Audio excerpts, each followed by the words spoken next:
1994 թվականին, երբ որ պետական այցով Լևոն Տեր-Պետրոսյանը գտնվում էր Վաշինգտոնում,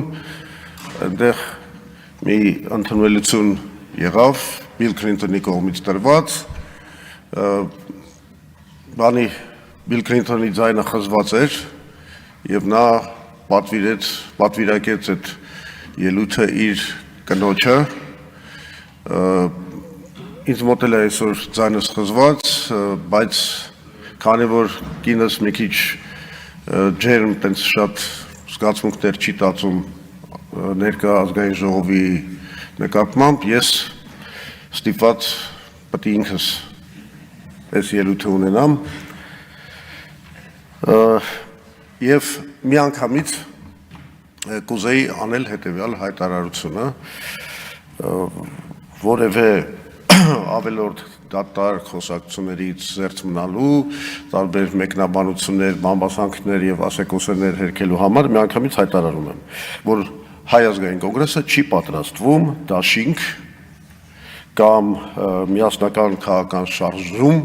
կազմել ոչ Ռոբերտ Քոչարյանի, ոչ էլ Սերժ Սարգսյանի ղեկավարած քաղաքական ուժերի հետ։ Հիմա ասենք բուն թեմային։ Ինչու պետք է հեռացվի եւ արդյոք պետք է հեռացվի Փաշինյանը։ Դե գիտեք ինչ, Նիկոլի կառավարման 7.5 տարիները նշանավորվել են հայ ժողովրդի համար աղետալի հետևանքներով։ Ես հիմա չեմ ուզում անդրադառնամ ներքին կառավարման բնագավառում իր բոլոր ձախողումներին,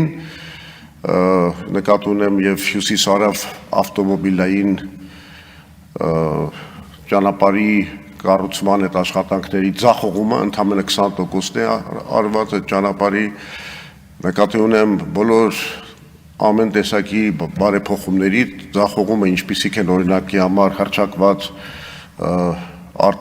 ոնց էր անցումային արդարադատության ռեֆորմը, դատաիրավական ռեֆորմը, առողջապահական ռեֆորմը, հարկային ռեֆորմը, ամենուրեք ձախողում, այս համընդհանուր հայտարարագրման ռեֆորմը, ամենուրեք մենք ունենք ձախողումներ։ Ձախողվել է նաև Մարտի բեկի գործի բացահայտման գործընթացը, ձախողվել է կոռուպցիոն բացահայտումների գործընթացը, էլ չեմ խոսում նրա մասին, որ մարդու իրավունքների եւ ժողովրդավարության այս բնագավառում մենք ունենք այս խայտարակ վիճակը, երբ այո ասում են կարող ես ընտրվել, բայց հետո մենք քեզ կամ կհեռացնենք, կամ քրեական գործ կառուցենք, կամ բանտ կնստացնենք, կամ էլ ուղղակի կսպանենք։ Ոչ, գլխավոր ձախողումները Փաշինյանի ներքին կառավարման բնագավառում չեն այնուամենայնիվ։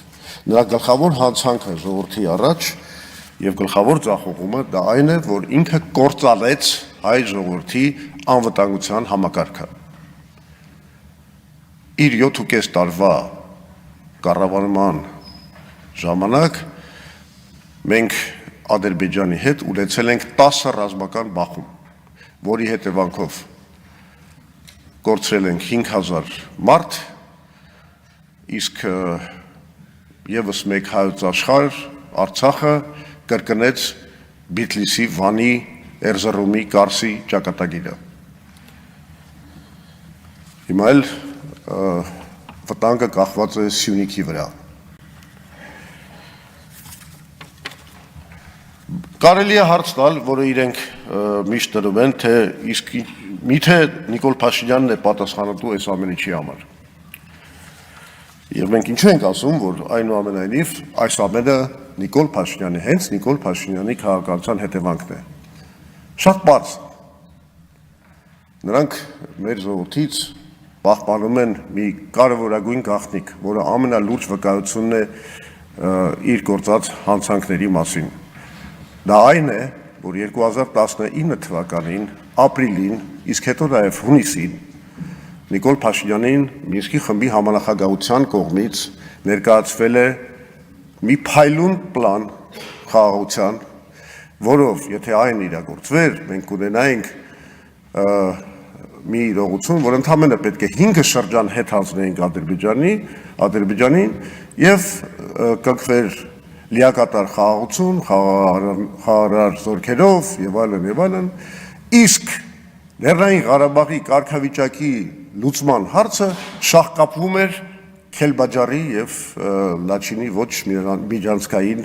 մասի վերադարձի հետ։ Սա մի փայլուն լուծում էր իրականում, որովհետեւ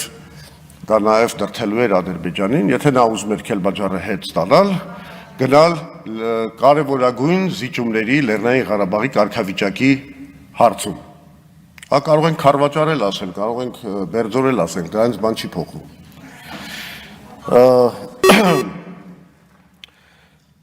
Հիմա ավելի ինչ ասեմ, ապշեցուցիչ, ուղղակի ցնցող մի ինքնախոստովանություն Նիկոլ Փաշինյանը արել է օգոստոսի 23-ի անկախության հռչակագրի օրվա կապակցությամբ։ Նա ըստ էության ասել է, որ նա գիտակցաբար մերժել է այդ պլանը, որի մասին ես նոր խոսացի, մերժել է այդ պլանը, որպեսզի իրագործվի մի ռազմավարություն, որի շնորհիվ կհաստատվի հաշտություն Ադրբեջանի եւ երկխոսություն Թուրքիայի հետ։ Սա մեջբերում էր ուղղակի իր ելույթից։ Այսինքն ինչ է, թարգմանեմ մարդկային լեզվի։ Այս մարդը մեր ամբողջ ազգին ասում է, որ այո, Արցախը մի խոչընդոտ էր, որը ես պետք է վերացնեի, որ մենք կարողանայինք կնքեինք Ադրբեջանի հետ հաշտություն։ Եվ միայն այդ դեպքում կապահովեր մեր իրական անկախությունը։ Բայց արդյոք այդ անկախությունը ապահովվեց։ Իրականում սա ասեմ Փաշինյանական հանճարեղ դիվանագիտության մի գյուտ է։ Սենբան ես ուսումնասիրելով մարդկային պատմությունը դիվանագիտության չեմ իմացել։ Ամեն ինչ տալ, ոչինչ ստանալ։ Ճանաչել Արցախը Ադրբեջանի կազմում, հանդուրժել նրա հայաթափումը, տալ Հայաստանի ստրատեգիական բարձունքները, հանդուրժել Բաքվի խոշտանգումները մեր գերիների նկատմամբ, լուծարել Մինսկի խումբը, ասում են Մինսկի խումբը ինչին էր մեզ պետք։ Մինսկի խումբը այն պլատֆորմ էր, որը թույլ էր տալիս պատերազմը չսանձազերծել։ Մինսկի խումբը հենց բանակցությունների հարթակն էր։ Իսկ Նիկոլ Փաշինյանը 2019 թվականին մերժեց անգամ բանակցություններ վարել Ադրբեջանի հետ, ինչը արդեն հենց հիմք դարավ նրան, որ միջազգային հանրությունը այլևս չէր կարող ճնշումներ գործադրել Ադրբեջանի վրա, որ նա չսկսի պատերազմը, որովհետև խաղաղության, խաղաղ բանակցությունների լեզուն մերժել էր հենց Նիկոլ Փաշինյանը։ Էլ ոնց կարող ես հրահրես կամ հայտարարես պատերազմ։ Այս մեղքը, այս հանցագործությունը Նիկոլի վրա է։ Եվ ինչ է անում այս ամեն ինչի հետևանքով Նիկոլ Փաշինյանը հիմա։ Հայաստանը սեղանի շուրջ ընթացող բանակցությունների մասնակից չէ այլևս։ Նա այդ սեղանին դրված ուտելիքի կարգավիճակի մեջ է հայտնվել, ինչպես Չեխոսլովակիան 1938 թվականին Մյունխենի կոնֆերանսում։ Փաշինյանը դարձել է Ադրբեջանի գործիքը, փորձում է Հայաստանից սարքել Ադրբեջանի վասալային պետություն, նրա ճնշման տակ փոխել սահմանադրությունը, կտրելով պետության կապը, մեր պետության կապը անկախության հռչակագրի հետ։ Նա ուզում է վերացնել մեր անվանական ինստիտուտները եւ խորհրդանիշները։ Այս իր պայքարը հայ առաքելական Սուրբ եկեղեցու դեմ։ Այդ ցանկությունը Արարատը հանել, Արարատի նշանը հանել մեր զինանշանից։ Իրական Հայաստանի գեղագիտական տեղորոշման այս զառանցանքը կամ 4-րդ հանրապետությունը, այս փաթեթավորման տակ ընդամենը կատարվում է հետևյալը։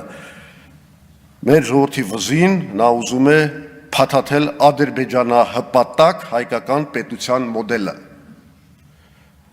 Ավարտելով Արցախը նա հիմա զբաղված է Հայաստանի անկախության ոչնչացմամբ։ Հիմա անցնենք բուն հարցին, այսինքն նրա հանցանքները պարզ են, նա պետք է հեռացվի, այո, դա կարևորագույն նպատակ է։ Հարց, ինչու դա չի ստացվում։ Երևի ամենակարևոր հարցն է այսօր։ Բոլոր այս շարժումները եղան, բոլոր ճնշումները եղան, Բագրատ Սրբազանի, Գալստանյանի այդ շարժումը եղավ, տպավորիչ քանակով մարդիկ հավաքվեցին, ինչու այնուամենայնիվ չեղավ ոչ այս իշխանափոխությունը, ոչ չգիտեմ իմպիչմենտը եւ այլն։ Ինձ համար այդ հարցը պարզից էլ պարզ է։ Մեր ժողովուրդը կներեք չի ցանկանում շնից փախնել գելի բերան ընկնել։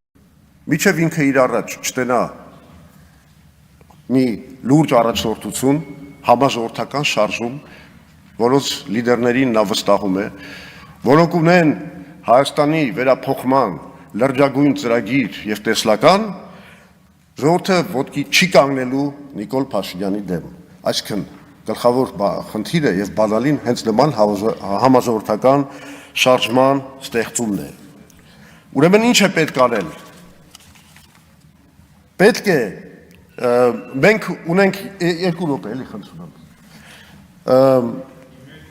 Մենք ունենք համաժողովրդական շարժման ստեղծման ծրագիր, որը պետք է լուծի այս խնդիրները։ Փոխի մթնոլորտը երկրում, մոբիլիզացնի մեր ժողովրդին, դառնա նրա երազանքների կրողը, մշակի մեր ինքնությունը հարգող խաղաղության հաստատման իրատեսական ծրագիր։ Քանի դեռ այն ստեղծված չի, ոչ մի խնդիր չի լուծի։ Իսկ երբ որ ստեղծվի, Նիկոլ Փաշինյանի հեռացման խնդիրը կդառնա լուծելի թե իմպիչմենտի, թե ընտրությունների միջոցով։ Եվ մեր իրական խաղաղության հաստատման ծրագիրը պետք է իր մեջ մեր կարծիքով ներառի BRICS երկրների ներգրավմամբ Երևանը մեղրի հետ կապող երկաթուղու կառուցումը, որը Հայաստանը կազատի Ադրբեջանից միակողմանի կախվածությունից, կդնի ռեգիոնում իսկական աշխարհաքաղաքական բալանսի վրա հիմնված խաղաղության հիմքերը։ Մենք կարծում ենք, որ ստեղծվելիք համաժողովրդական շարժման մեջ ընդգրկվող իրատեսական, քաղաքական ուժերի եւ հանրային անձանց ծրագրային պլատֆորմի մեջ հյուսիս-հարավ երկաթուղու ստեղծված նախագիծը կարող է դառնալ բոլորիս միավորող ազգային ծրագրի հիմնարար դրույթներից մեկը եւ խոստանում ենք շատ շուտով կազմակերպել այդ նախագծի հանրային քննարկումը։ Շնորհակալություն։ Մի հատ էլ կարգախոս ասեմ վերջում գնամ էլի։ Մեր քաղաքական որոշ գոլեգաներին առաջարկում եմ մի քիչ ձևափոխել այն կարգախոսը, որոնք իրանք ձևափոխել են վերցնելով այդ կարգախոսը մեզնից։ Ուրեմն հարցերը կլուծի պայքար ճիշտ ձևով։ Շնորհակալություն։